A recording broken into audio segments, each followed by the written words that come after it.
Eto na nga yun mga kauragon. Ito yung sinasabi ko sa inyo na kasama ng ating ham na ipapamigay para sa Media Noche Package. Eto yun, nakapamili na ang aking mga kasama dito, ang aming pamilya. Nangyari tong effort na to dahil sa pagtutulungan ng magkakapatid, ng kapatid ng asawa ko. Siyempre kasama na rin ako doon, kaya ito ay handog ng aming pamilya para sa ating mga kababayan, para sa kapwa nating kauragon na nandito sa aming malapit sa aming lugar. So eto, nakikita nyo, 30 lang to sa ngayon. Sana sa susunod na taon ay mas dumami pa kung mas maraming, or halimbawa may mag-sponsor next year. Shout out Robinson, baka naman. Kaya yung aking asawa, siya naman ang in charge sa pag-packaging nitong mga to. Siya ang nakatoka at kasama sa mga namili nitong mga to. Yun, siya ang naglalagay ng mga nilalaman nitong ating mga naka-plastic. Yung ham natin ay may separate din na eco bag yun para hindi siya nakasali dito at baka magkadurog-durog yung mga noodles. So ayan,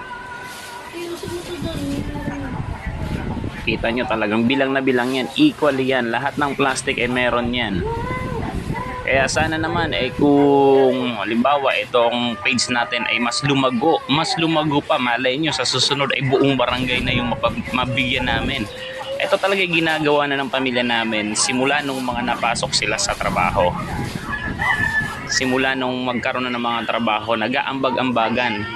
Pamilya namin, pamilya ng lahat ng kapatid ng asawa ko. Kaya nagkakaroon kami ng annual Thanksgiving na kahit noong pandemic tuloy-tuloy yun. Kaya lang hindi tulad ng mga dati na nagkakaroon pa kami ng pakain dito, mga palaro sa mga bata. Noong pandemic, pinapapick up na lang namin dun sa mga napili naming mga tao. Pinapapunta dito at kukunin nila yung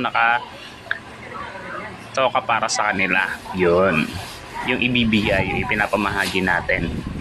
So ngayon, ito lang muna uli, wala sigurong, hindi ko kasi nakita ko anong programa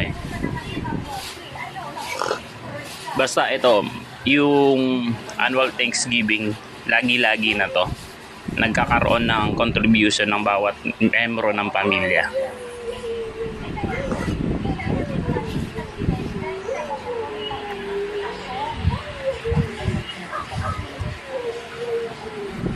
Abangan nyo rin, mamaya i-upload natin kapag nakapagbigay na.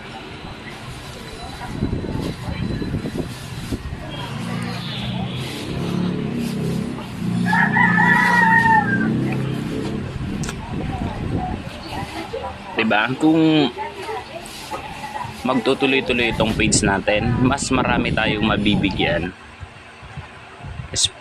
Sa akin na mismo, separate. Alam nyo naman, nakita nyo, namimigay ako. Kapag nagkakaroon ako ng biyaya galing kay Meta, talagang iniikot ko yun, namimigay kami. At minsan may nag-sponsor. Sa susunod, abangan nyo kung ano naman ang aming ipapamigay. Kasi may nag-sponsor sa akin before Christmas. Kaya kailangan natin ipamahagi. So, eto lang. Eto yung mga nakabalot na natin. At hanggang dito na lang muna ang ating video. Thank you and bye.